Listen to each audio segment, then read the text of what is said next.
कल रात dining table पर एक झूठ बोला गया और किसी का दिल हमेशा के लिए टूट गया। एक पिता ने बस इतना कहा था, खाने के साथ थोड़ा दही मिल जाता क्या। बहू ने बिना देखे जवाब दिया, घर में दही नहीं है पापा जी। उन्होंने कुछ नहीं कहा, थाली में जो था खा लिया और चुपचाप ऑफिस चले गए। लेकिन जब शाम को बेटा और बहू खाना खाने बैठे, थाली में दही था। बेटे ने कुछ नहीं कहा, पर उस एक कटोरी ने उसे पूरी जिंदगी का आईना दिखा दिया। ये कहानी वहीं से शुरू होती है जब पिता की उम्र 55 साल थी।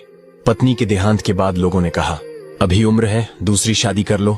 उन्होंने सिर झुकाकर कहा, जो साथ निभाकर गई उसकी निशानी मेरा बेटा है, बस वही काफी है।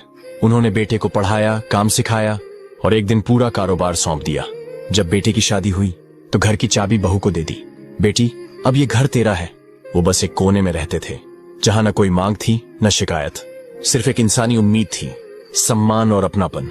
लेकिन उस दिन दही के जवाब ने उन्हें भीतर तक तोड़ दिया। अगली सुबह बेटा बोला, पापा आज कोर्ट चलिए, आपकी शादी करवानी है। पिता हंस पड़े, इस उम्र में शादी?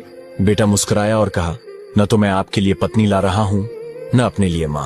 मैं बस वो व्यवस्था ला रहा हूं जिसमें आपको कभी दही मांगने पर ना न सुननी पड़े।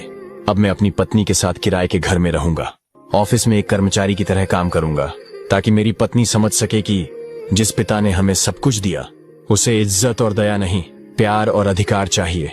पापा, आपने जो त्याग किया वो मैं कभी चुका नहीं सकता, पर कम से कम ये कर सकता हूँ कि आपके हक का दही आपकी थाली से कभी गायब न हो। पैसा तो बहुत मिल जाएगा, पर वो इज्जत जो पिता की थाली से दही हटा देती है कभी वापस नहीं आती। इसलिए जीते जी माँ बाप का सम्मान और आदर कीजिए, क्योंकि जब वो नहीं रहेंगे तो सिर्फ अफसोस बचेगा। अगर इस कहानी ने आपके दिल में कुछ हिला दिया हो तो कमेंट करें और इसे अपने दोस्तों और परिवार के साथ जरूर शेयर करें।